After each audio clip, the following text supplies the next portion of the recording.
여러분 안녕하십니까? 저는 황작가입니다. 황작가의 책 읽기에 오신 것을 환영합니다. 우린 지금 빌 브라이슨이 쓴 거의 모든 것의 역사를 읽고 있습니다. 상당히 과학 분야에 관련되어 있어서 어려울 수도 있고, 또 한편으론 새로운 분야를 탐험해서 지적 즐거움을 느낄 수도 있습니다.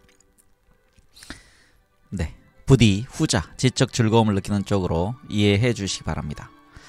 오늘은 189쪽 12장 움직이는 지구에 관련된 부분을 읽도록 하겠습니다. 네, 12장입니다. 움직이는 지구. 1955년 알베르트 아인슈타인이 생을 마감하기 전에 전문가로서 마지막으로 했던 일은 찰스 헵굿이라는 지질학자가 쓴 움직이는 지각, 지구과학의 핵심 문제에 대한 열쇠라는 책에 짧기는 하지만 열광적인 서문을 쓴 것이었다. 헵굿의 책은 대륙들이 움직이고 있다는 주장을 단호하게 부정한 것이었다. 그와 의견을 같이 할 수 있는 사람들만이 따라 읽을 수 있도록 쓴 책을 통해서 그는 몇몇 멍청한 사람들이 일부 대륙들의 모양이 일치하는 것처럼 보인다는 사실에 관심을 가지는 모양이라고 지적했다. 그는 그런 사람들이 남아메리카가 아프리카와 맞추어지는 것처럼 보이고 대서양의 양쪽 해안의 암석층들이 서로 일치한다고 주장하기도 한다고 비난했다.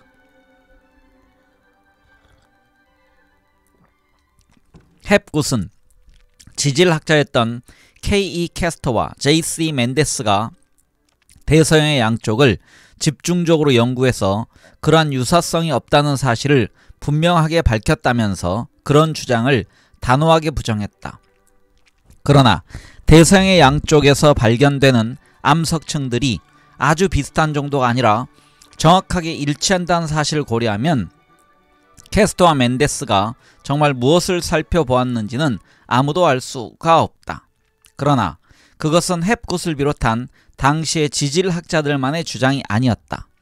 헵굿이 언급했던 이론은 1908년에 프랭크 버슬리 테일러라는 미국의 아마추어 지질학자가 처음 주장했던 것이었다. 테일러는 부유한 집안 출신이었기 때문에 학계의 간섭을 받지 않고 자신이 원하는 것을 마음대로 연구할 수가 있었다. 그는 다른 사람들과 마찬가지로 아프리카와 남아메리카의 마주보는 해안이 서로 닮아 있다는 사실에 흥미를 가졌고 그것으로부터 대륙들이 한때는 미끄러지면서 돌아다녔다는 생각을 하게 되었다. 그는 아무런 과학적 근거는 없었지만 대륙들이 서로 충돌하면서 산맥들이 생겨났다는 주장도 했다. 그러나 그는 충분한 증거를 제시하지는 못했기 때문에 그의 주장은 심각하게 고려할 필요가 없는 엉터리로 여겨졌다. 그러나 알프레드 베게너라는 독일 마르부르크 대학의 기상학자이며 이론가가 테일러의 주장을 받아들여서 완성시켰다.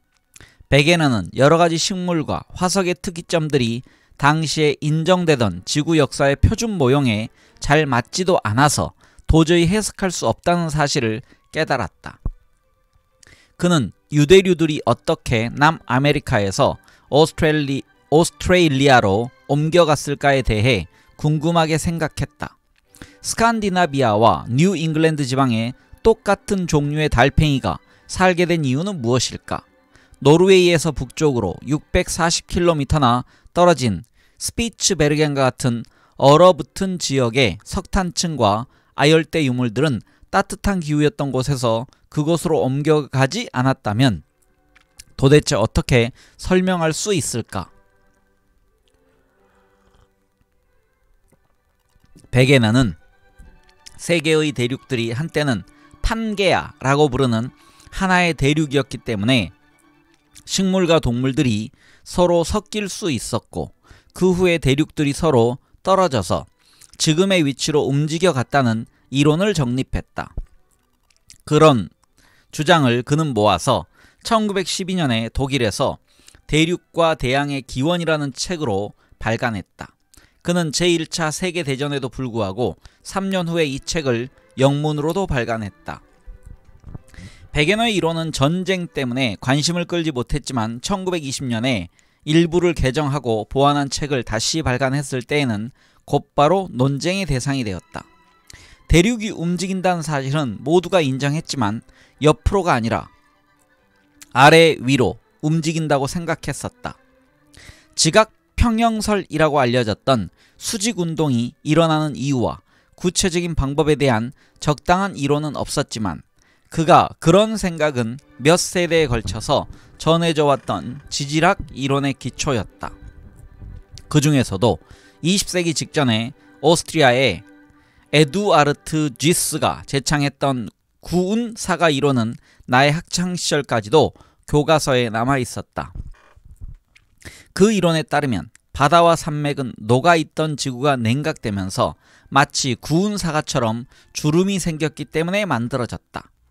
그런 정적인 구조는 튀어나온 부분은 침식에 의해서 깎이고 팬 부분은 메워져서 결국 지구가 특징이 없는 둥근 공 모양이 될 것이라는 제임스 허턴이 오래전에 했던 주장을 무시한 것이었다.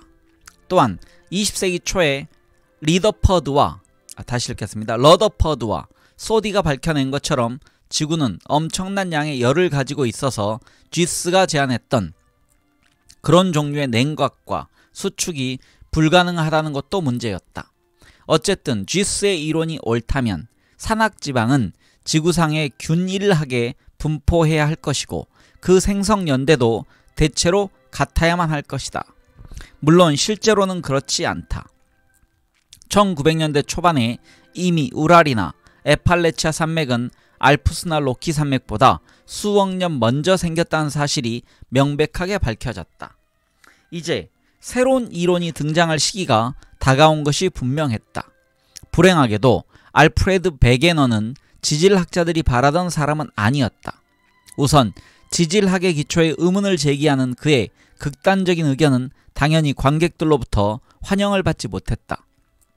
그런 도전이 지질학자로부터 제기된 것이었다면 더욱 고통스러운 것이었겠지만 베게너는 지질학 배경을 가지고 있지 않았다. 다행스럽게도 그는 기상학자였다. 일기예보 전문가였고 그것도 독일인이었다. 그 정도면 구제할 수 없는 결격 사유였다. 지질학자들은 최선을 다해 그가 제시했던 근거를 반박하고 그의 주장을 비웃었다. 화석 분포의 문제는 필요한 곳에 육교가 있었다는 주장으로 해결해버렸다. 거의 같은 시기에 히파리온이라는 고대 말이 프랑스와 플로리다에 살고 있었다는 사실이 밝혀졌을 때는 대서양을 가로질러 육교를 그려 넣었다. 남아메리카와 동남아시아 지역에서 맹류에 속하는 동물들이 같은 시기에 살고 있었다는 사실이 밝혀졌을 때는 그곳에도 육교를 그렸다.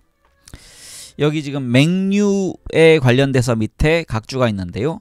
중앙아메리카, 남아메리카, 동남아시아에 서식하는 기제목의 포유류로 4개의 앞발굽과 3개의 뒷발굽을 가지고 있고 코와 입술이 길게 자란 야행성 초식동물 이렇게 되어 있습니다. 네, 맹류라는 동물이 있었던 것 같습니다. 결국 선사시대의 바다는 대부분 북아메리카와 유럽, 브라질과 아프리카, 동남아시아와 오스트레일리아, 그리고 오스트레일리아와 남극 대륙 등을 잇는 가상적인 육교로 채워져 버렸다. 생물종들이 이동했다고 주장할 필요가 생기면 덩굴송 같은 연결선들은 아무렇게나 그려 넣었다가 아무 흔적도 없이 지워 버리기도 했다. 물론 그런 육교의 존재를 밝혀줄 실질적인 근거는 아무것도 없었다. 그보다 더 엉터리일 수가 없었음에도 불구하고 지질학자들은 반세기 동안 그런 독선에 빠져 있었다. 그러나 그런 육교를 이용하더라도 설명할 수 없었던 문제들이 있었다. 유럽에서 잘 알려진 삼엽충의 일종이 뉴펀들랜드에서도 발견되었는데 섬의 한쪽 부분에서만 발견되었다. 여기서 뉴펀들랜드는 미국의 동부에 있는 해안 쪽 지역입니다.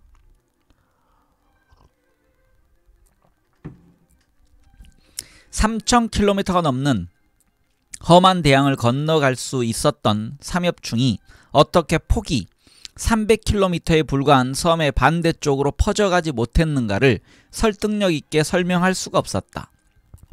유럽과 북아메리카의 태평양 북서 해안에서만 발견된 또 다른 삼엽충의 일종은 더욱 고약한 경우였다. 그 중간 지역에서는 발견되지 않는 것으로 보면 육교가 아니라 고가 횡단도로가 필요했다.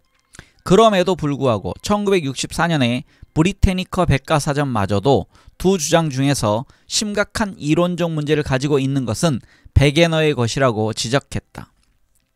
정확하게 말하면 베게너에게도 실수가 있었다. 그는 그린란드가 매년 1.6km씩 서쪽으로 움직이고 있다고 주장했지만 그런 주장은 분명히 말도 안 되는 것이었다. 실제로는 1cm 정도 움직인다.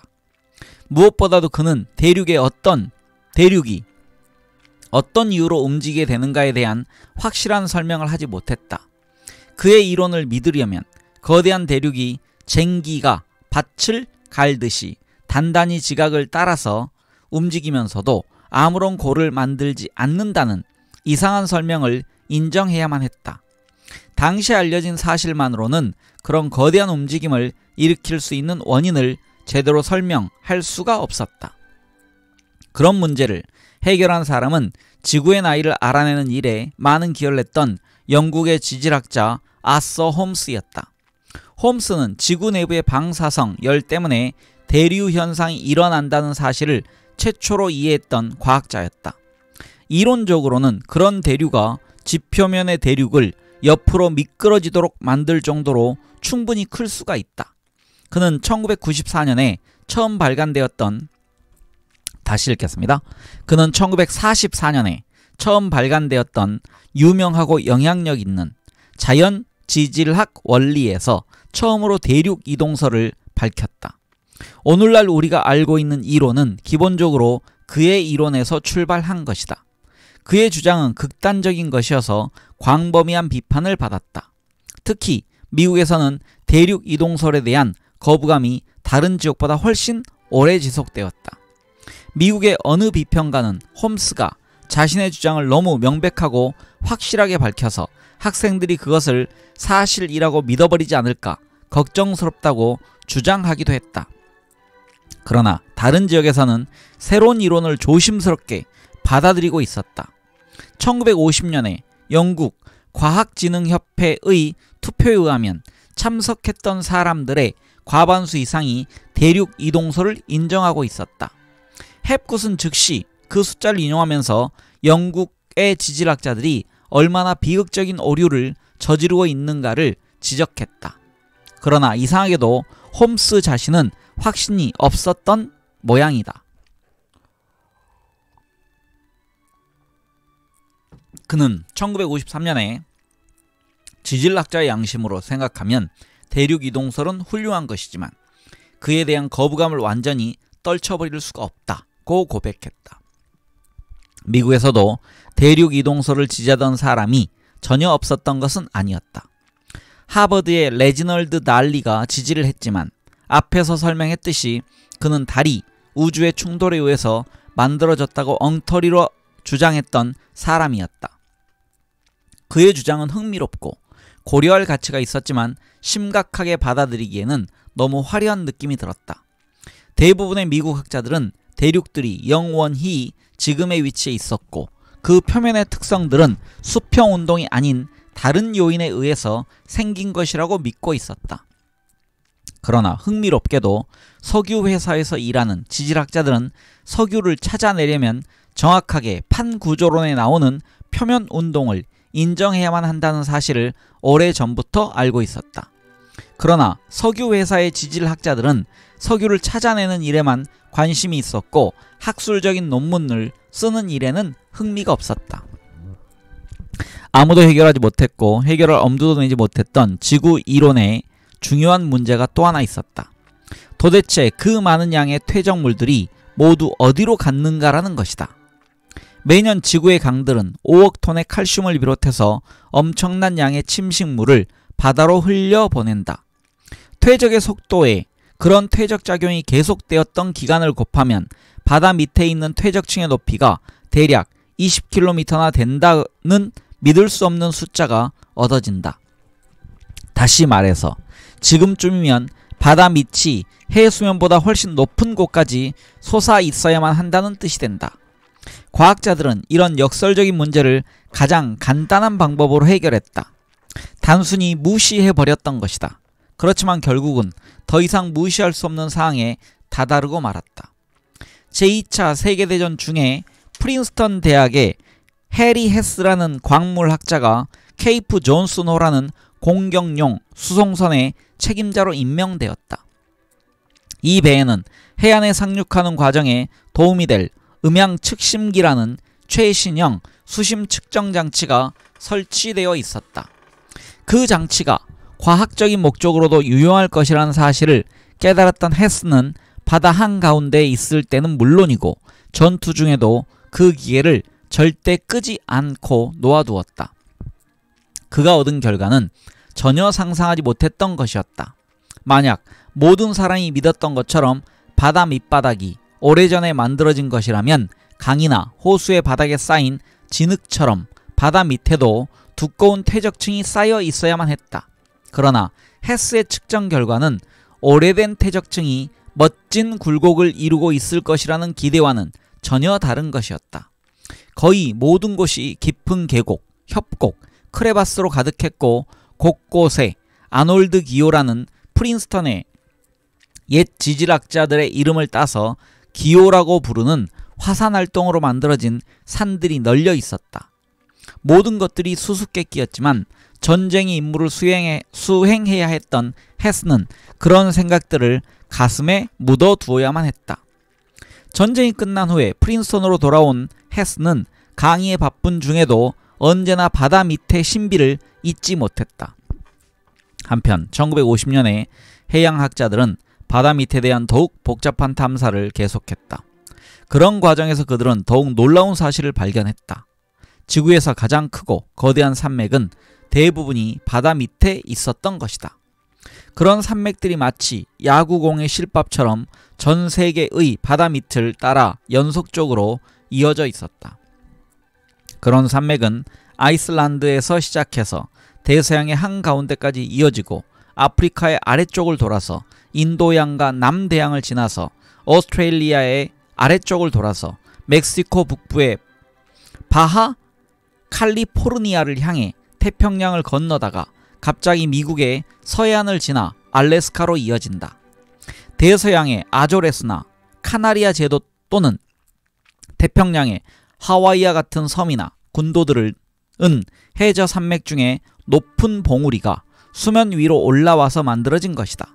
그러나 해저 산맥의 대부분은 몇천 길의 소금물 속에 잠겨져 있어서 아무에게도 알려지지 않은 채 있었다. 가지친 부분까지 모두 합치면 그 길이는 무려 7만 5천 킬로미터에 이른다. 그 중에서 아주 작은 부분만이 얼마 전부터 알려져 있었다. 19세기에 해저 케이블을 설치하던 사람들은 대서양 한가운데에 산처럼 튀어나온 부분이 있다는 사실을 알아냈지만 그것이 연속적으로 이어져 있다는 사실은 알 수가 없었고 전체적인 규모는 깜짝 놀랄 정도였다. 더욱이 도저히 설명할 수 없는 물리학적인 특이점들도 발견되었다. 대서양 중심에 있는 산마루의 중간의 폭이 20km나 되고 전체 길이는 2만 km나 되는 해구라고 부르는 깊은 계곡이 있었다. 그 모습은 마치 지구가 껍질이 갈라져 벌어지는 밤송이처럼 실밥을 따라 갈라지면서 벌어지고 있는 것 같았다. 말도 안 되고 맥 빠지는 상상이었지만 그 증거는 반박할 길이 없었다.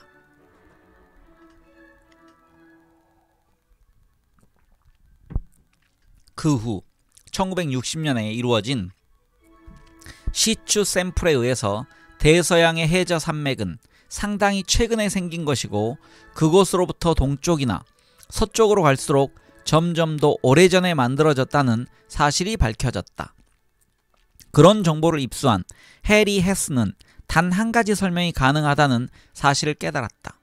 바다 밑에서 해저 산맥을 중심으로 양쪽으로 새로운 지각들이 만들어지고 있고, 그 전에 만들어진 지각은 새로 만들어진 지각에 의해서 양쪽으로 밀려나고 있다는 것이다.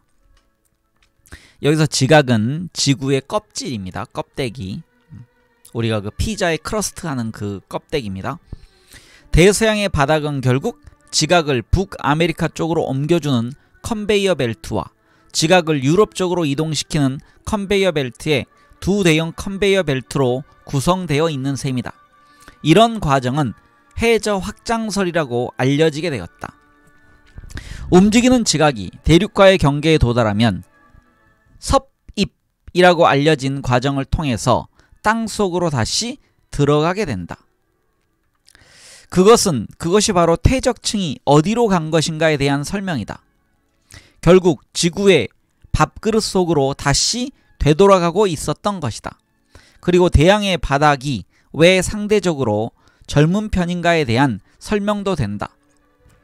대양의 바닥 중에서 1억 7,500만 년보다 오래된 곳은 발견된 적이 없었다.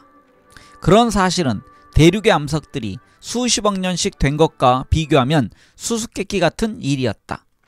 그런데 이제 헤스는 그 이유를 알게 되었다. 바다 밑에 있는 암석들은 해변에 도달할 때까지만 존재하기 때문이다. 그의 이론은 상당히 많은 것들을 멋지게 설명해 주었다. 헤스는 생각을 정리해서 중요한 논문을 발표했지만 아무도 거들떠보지 않았다. 정말 좋은 생각이 받아들여지지 않는 경우도 있었다. 한편 서로 독립적으로 연구를 하던 두 사람이 이미 수십 년 전에 발견되었던 현상으로부터 지구 역사에 대한 이상한 사실을 알아내고 있었다. 1906년에 베르나르 브리네라는 프랑스의 물리학자는 지구의 자기장이 가끔씩 방향을 바꾸고 그런 사실이 당시에 만들어진 암석에 영원히 기록된 다는 사실을 발견했다.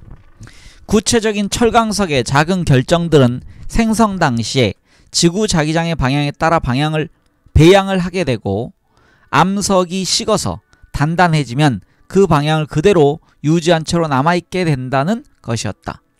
암석들은 그런 식으로 생성 당시 지구 자기의 방향을 기억하게 된다.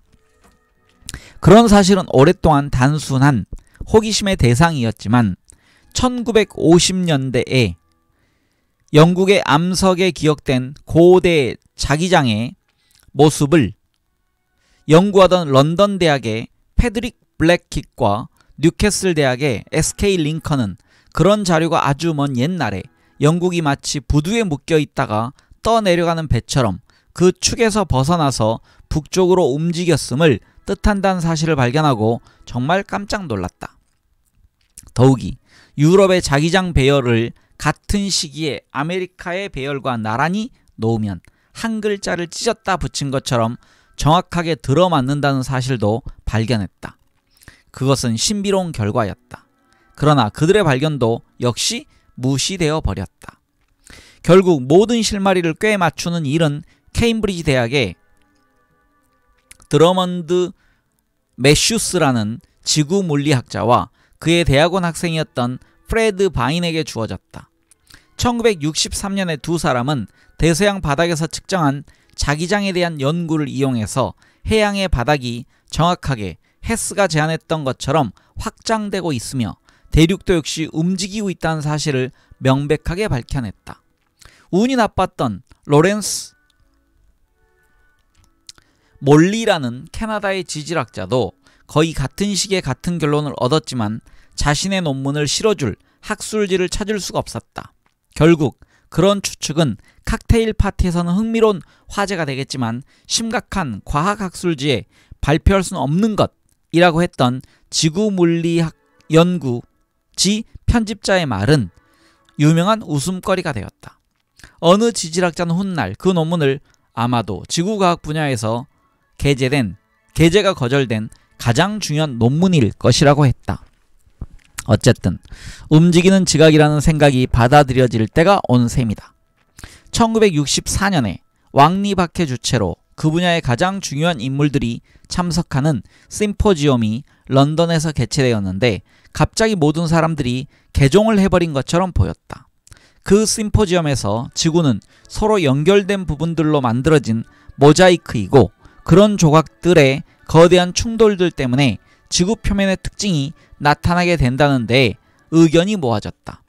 단순히 대륙만이 아니라 지각 전체가 움직이고 있다는 사실이 밝혀지면서 대륙 이동이라는 이름은 곧바로 폐기되었지만 각 부분의 이름이 결정되기까지는 상당한 시간이 걸렸다. 처음에는 사람들이 지각 블록 또는 포장석이라고 부르기도 했다. 그러나 1968년 말에 세 사람의 미국 지질학자들이 지구물리학 연구에 발표한 논문에서부터 지각의 움직이는 각 부분을 판, 영어로 플레이트라고 부르게 되었다. 판 구조론, 플레이트 텍토닉스라는 이름도 같은 논문에서 비롯되었다. 그러나 옛날 개념들은 쉽게 사라지지 않으며 모두가 서둘러 신기한 새 이론을 받아들이는 것도 아니다.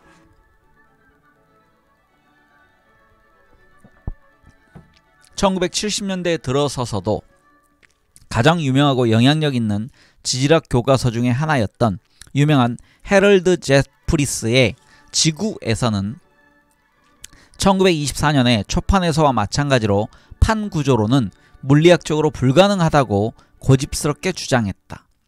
그는 대류와 해저 확장설도 역시 인정하지 않았다. 1980년에 발간되었던 존 맥피의 분지와 산맥에 따르면 당시 미국 지질학자 8명 중에 1명은 판 구조론을 인정하지 않았다고 한다. 오늘날 우리는 지구 표면의 크기를 정의하는 방법에 따라서 8개에서 12개의 대형 판과 20개 정도의 작은 판으로 구성되어 있고 그런 판들이 모두 서로 다른 방향과 속도로 움직이고 있다는 사실을 알고 있다. 크기가 크고 비교적 활동이 없는 것도 있지만 작고 에너지가 충만한 것들도 있다. 그런 판들은 그 위에 놓여있는 대륙과 반드시 특별한 관계를 가지고 있지는 않다. 예를 들어서 북아메리카 판은 북아메리카 대륙보다 훨씬 더 크다. 서쪽 경계는 대륙의 서해안과 거의 일치하지만 판 경계에서 생기는 융기와 충돌 때문에 북아메리카의 서부 지역에 지진이 자주 일어난다. 이게 설명이 중간에 되어 있습니다. 그래서 다시 읽겠습니다. 서쪽 경계는 대륙의 서해안과 거의 일치하지만 동쪽 경계는 해안선과 전혀 상관없이 대서양의 해저 산맥까지 확장되어 있다. 아이슬란드는 가운데를 중심으로 나누어져서 반쪽은 아메리카에 속하고 나머지 반쪽은 유럽에 속한다. 한편 뉴질랜드는 인도양과는 멀리 떨어져 있음에도 불구하고 거대한 인도양판의 일부이고 대부분의 판들이 그런 식이다. 현재 대륙과 과거의 대륙 사이의 관계는 상상하던 것보다 훨씬 더 복잡한 것으로 밝혀졌다. 카자흐스탄은 한때 노르웨이와 뉴 잉글랜드에 붙어 있었던 것으로 밝혀졌다. 스테튼 아일랜드는 한쪽만이 유럽에 속하고 대부분은 뉴펀들랜드에 속한다. 매사추세츠 해변의 자갈과 가장 가까운 것은 오늘날의 아프리카에 있다. 스코틀랜드의 고원과 대부분의 스칸디나비아 지역은 아메리카에 속한다. 남극 대륙의 세클턴 산맥의 일부는 한때 미국 동부의 에팔레치아 산맥에 속했을 수도 있다. 다시 말해서 암석들은 돌아다닌다. 끊임없이 일어나는 변화 때문에 판들이 하나의 거대하고 정지된 판으로 뭉쳐지지는 못한다. 모든 것이 현재와 같은 식으로 계속된다면 대서양은 결국 태평양보다 훨씬 커질 때까지 확대될 것이다.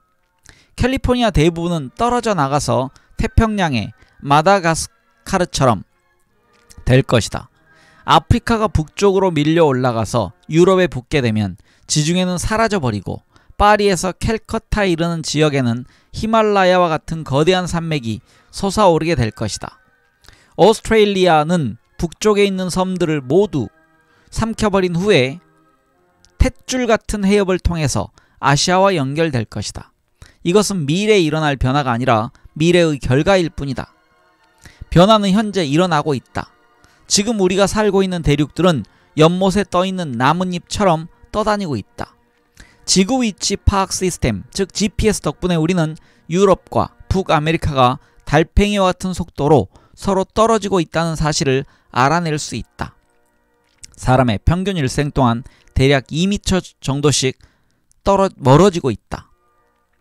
충분히 오래 기다린다면 움직이는 대륙을 타고 로스앤젤레스에서 샌프란시스코까지도 갈 수 있다. 우리가 그런 변화를 실감하지 못하는 것은 우리의 수명이 너무 짧기 때문이다. 지구본에서 지금 볼 수 있는 모습은 지구 역사의 0.1%에 해당하는 기간에 만들어진 대륙들의 스냅 사진에 불과할 뿐이다. 지구는 암석으로 된 행성들 중에서 유일하게 판 구조를 가지고 있다. 지구가 그런 구조를 가지게 된 이유는 분명하게 밝혀져 있지 않다. 금성은 크기나 밀도가 지구와 거의 같은데도 불구하고 판 구조를 가지고 있지 않은 것으로 보아서 지구의 크기나 밀도 때문에 그런 것이 아니라는 사실은 분명하다. 비록 이론적인 추정에 불과하지만 판 구조는 지구의 생명체가 살아가는 데에 매우 중요한 역할을 하는 것으로 보인다. 물리학자이면서 과학저술가인 제임스 트래필에 의하면 지질학적 판들의 연속적인 움직임이 지구 생명체의 발달에 영향을 미치지 않았다고 믿기는 어렵다. 그는 예를 들어 판 구조에 의해서 나타나는 기후의 변화를 비롯한 변화들이 생물의 지능을 발달시킨 중요한 요인일 것이라고 제안했다. 지구에서 일어났던 몇 차례의 멸종 사태 중에서 일부는 대륙의 이동 때문이었을 것이라고 주장하는 사람들도 있다. 2002년 11월에 영국 케임브리지 대학의 토니 딕스는 사이언스에 발표한 논문에서 암석의 역사와 생명체 역사 사이에 깊은 관계가 있을 것이라고 강하게 주장했다.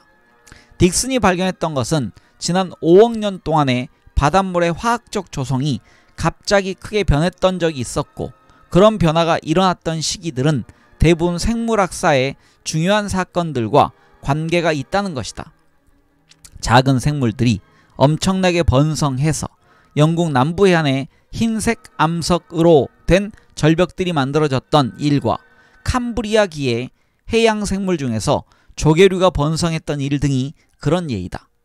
가끔씩 바닷물의 화학적 조성이 크게 바뀌는 정확한 이유는 알 수 없지만 해저 산맥이 열리고 닫혔던 것이 영향을 미쳤을 것은 분명하다.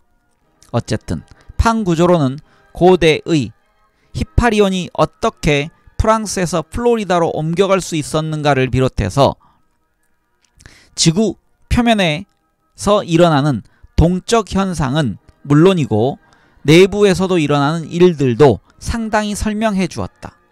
지진, 군도의 형성, 탄소 순환 과정, 산의 위치, 빙하기의 시작, 생명의 기원, 이런 모든 일들이 새로 등장한 훌륭한 이론에 영향을 받지 않을 수가 없었다. 맥피가 지적했던 것처럼 지질학이 갑자기 지구 전체를 이해할 수 있도록 해주는 현기증 나는 위치에 서게 되었다. 그러나 한계는 있다. 아직까지도 과거 대륙의 분포에 대해서는 많은 사람들이 생각하는 것만큼 확실하게 이해하지 못하고 있다. 교과서에는 과거의 대륙들을 확실한 것처럼 그려놓고 로라시아, 곤두와나, 로디니아, 판게아와 같은 이름을 붙이기도 하지만 대부분은 확실한 증거가 없는 결론을 근거로 한 것이다.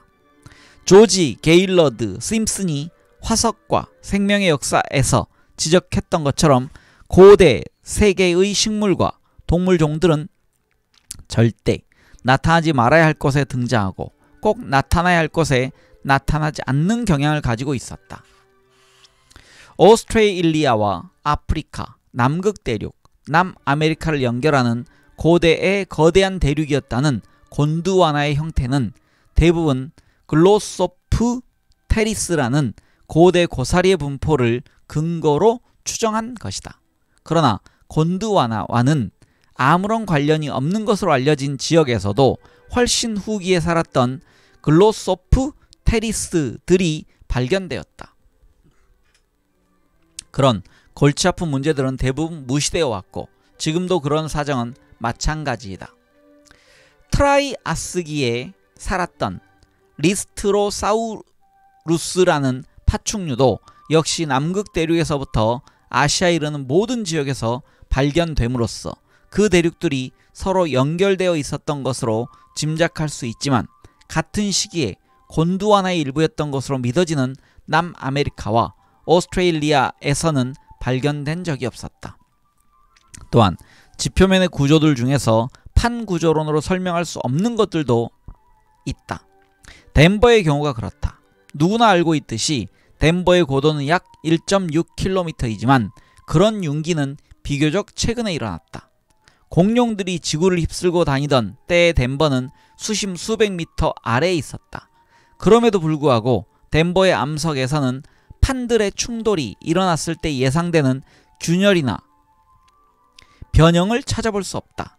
덴버는 판의 충돌에 따른 영향을 받기에는 그 경계에서 너무 멀리 떨어져 있다.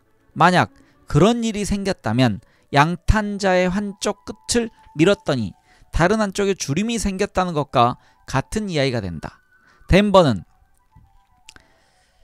알 수 없는 이유로 지난 수백 년 동안 빵이 부풀어 오른 것처럼 밀려 올라갔던 셈이다. 아프리카의 남부도 마찬가지이다.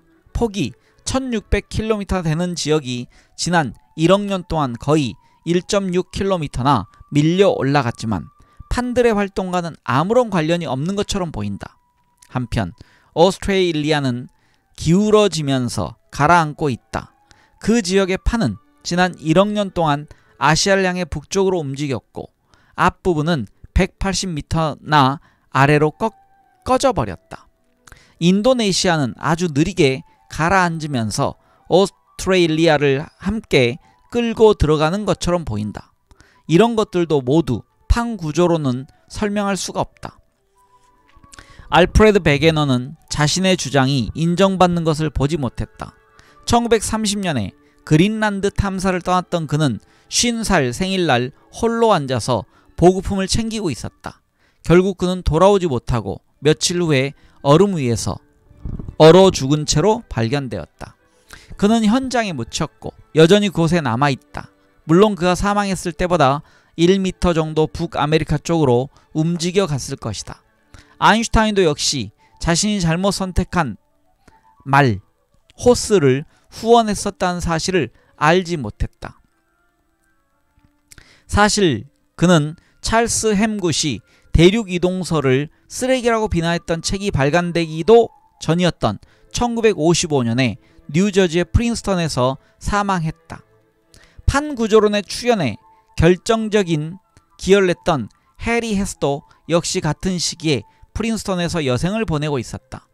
총명했던 윌터 엘버레즈라는 그의 학생이 결국 전혀 다른 방법으로 과학계를 완전히 바꾸어 버렸다. 지질학의 경우에는 지각변동이 비로소 시작되었고 그런 변화가 일어나도록 만든 사람이 바로 젊은 엘버레즈였다. 네, 이렇게 해서 우리가 이제 3부까지 읽었습니다. 3부 맨 앞에 이제 우주에서부터 그리고 지구까지 왔고요. 이제 4부 위험한 행성이라는 부분을 다음 시간에 읽어가도록 하겠습니다. 네, 함께해 주신 많은 분들 감사드립니다. 오늘은 상당히 짧은 독서였습니다. 저는 내일 뵙겠습니다.